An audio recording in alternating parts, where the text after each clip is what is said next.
why is it so important at this moment in history and at this moment in the calendar to deploy renewable energy in the world? So, back in 1981, Rabbi Menachem Mendel Schneerson of blessed memory, Zecher Tzadik Livracha, he said at the blessing of the sun that takes place once every 28 years, that the United States needed to switch immediately to using solar energy. He said this after the Arab oil embargo of the 1970s. He saw the effect it had as a stranglehold, and he called for the U.S. to immediately switch to producing its energy from the southwestern United States, which, as we know, could provide all of the energy used in the United States. Now, it's now been 37 years since the Rebbe said that. And how are we doing? So I just read an article this week in the New York Times that the global energy mix remains 81% fossil fuels, even though renewables are increasing. Yet, as global energy demand grows and greenhouse gas emissions increased last year by about 1.5%, so renewables are actually not having a higher share, but fossil fuels remain at 81%, right? 4/5 of the energy used, including most of the buildings here. So how could it be that if we know from a spiritual perspective that we need to switch to renewable energy, we need to get off fossil fuels, they cause climate change, they cause air pollution, they support corrupt regimes, how could it be that we're still not there?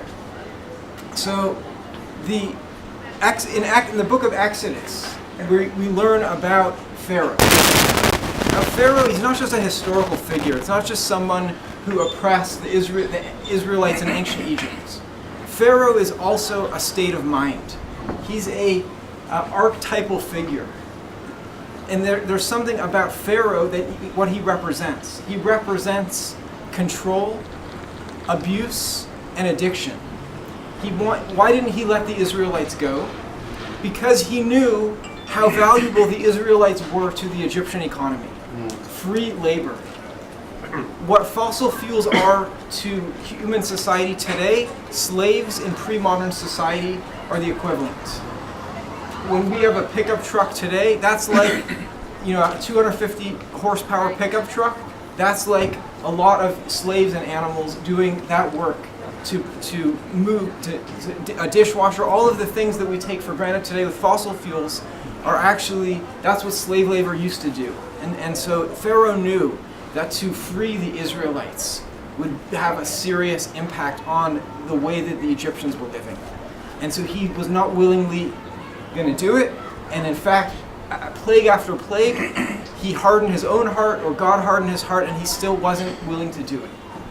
Now in our times, humanity is still to a significant degree addicted to fossil fuels because they provide us cheap energy.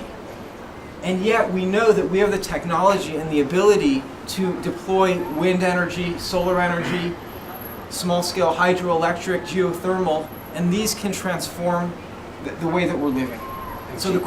And they're cheaper. So the question we have today is, can we turn ourselves around? Can we change? Do we have sufficient will to make these changes so that our children can inherit a livable planet?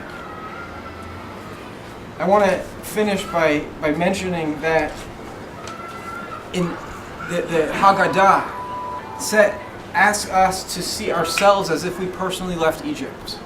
And in our times, one of the ways that we can personally leave is by liberating ourselves from an addiction to fossil fuels, whether in our own consumption and also in our businesses and in our synagogues, societies, and broader institutions. So I want to bless us this Erev Pesach to seek new ways of being in harmony and to open ourselves to the abundant energy that exists and to help to manifest a sustainable and thriving and spiritually aware planet for all of humanity.